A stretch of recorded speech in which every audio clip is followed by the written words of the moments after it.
Hello everyone, welcome to my new blog video. তো ওই দিন ছিল ঈদের দ্বিতীয় দিন এবং আমরা রেডি হয়ে নিচ্ছিলাম ঘুরতে যাওয়ার উদ্দেশ্যে। আর এই যে এখানে আমার সিন্ধুমণিটাও রেডি হয়ে নিচ্ছে। ও আসলে বেশি সাজুগুজু করবে না, গরমে একদমই সাজতে পছন্দ করে না সে। শুধুমাত্র ওকে একটু ব্লাশ এবং লিপ বাম দিয়ে দিচ্ছিলাম। আর সে কিন্তু নিজে সাজতে অনেক বেশি পছন্দ করে, আমি দিয়ে দিলে হবে না, নিজে নিজেই সাজবে। তো যাই হোক, আমরা রেডি হয়ে নিয়েছি এবং আমি, সিন্ধুর পাপা আর সিন্ধু মিলে গাড়িতে উঠে বসেছি। দেন একে একে সবাই আসবে। তো আমাদের সাথে আর জয়েন হয়েছিল সিন্ধুর আশু বুনু, ওর মাসিমণিরা এবং আমিরা বন্ধু, আলিয়ান ভাই আর ওর আঙ্কেল এবং আন্টি।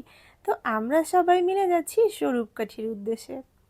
যদিও লোকেশনটা এক্সাক্ট আমি চিনি না, আসলে এর আগে কখনো ওখানে যাওয়া হয়নি। স্বরূপকাঠিতে তো অনেকবার যাওয়া হয়েছে, কিন্তু আজকে যেই জায়গাটাতে যাচ্ছি ওটা একদমই অজানা। তো এখানে গাড়িতে আড্ডা দিতে দিতে সিন্ধু, আমিরা আর আশু বেশ খুনসুটি করছিল, আর আমরাও গল্প করতে করতে পৌঁছে গেছিলাম। জাস্ট এই জায়গাটা এসে আমরা একটা ব্রেক নিয়েছিলাম। এখান থেকে লোকেশনটা ডানে না বামে সেটা জানার ছিল। আর এখানে আমরা সমোসা, পেঁয়াজু এবং চা খেয়েছিলাম। আর সিন্ধুমণি তো আমার কোলে বসে ঘুমাচ্ছিল। তারপর আর কি চলে এসেছি আমাদের এক্সাক্ট লোকেশনে। আর এই জায়গাটায় আমরা ঘুরতে এসেছি আজ। আর এত ভিড়, ঈদ বলে কথা, সব লোকজন ঘুরতে চলে এসেছে।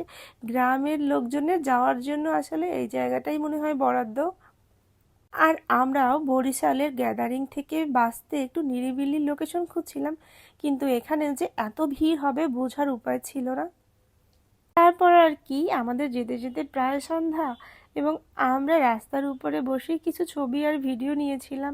মানুষের এত চাপ ছিল যে ভাসমান ওই ঘরগুলোর মধ্যে যাব ওরকম কোনো সিচুয়েশনই ছিল না। এখানে অনেক বেশি লোক ছিল। আমাদের বাচ্চাগুলো আবার একটু ফুচকা ঝালমুড়ি খাওয়ার বায়না করেছিল।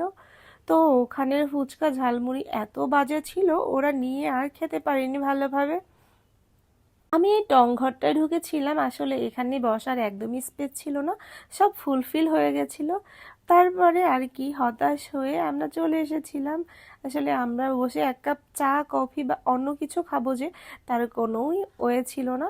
এখানে অবশ্য এই ঈদের টাইমে না এসে অন্য কোনো সময় আসলে এটাকে বেশ উপভোগ করতে পারতাম।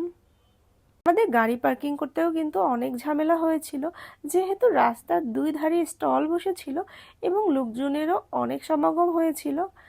এজন্য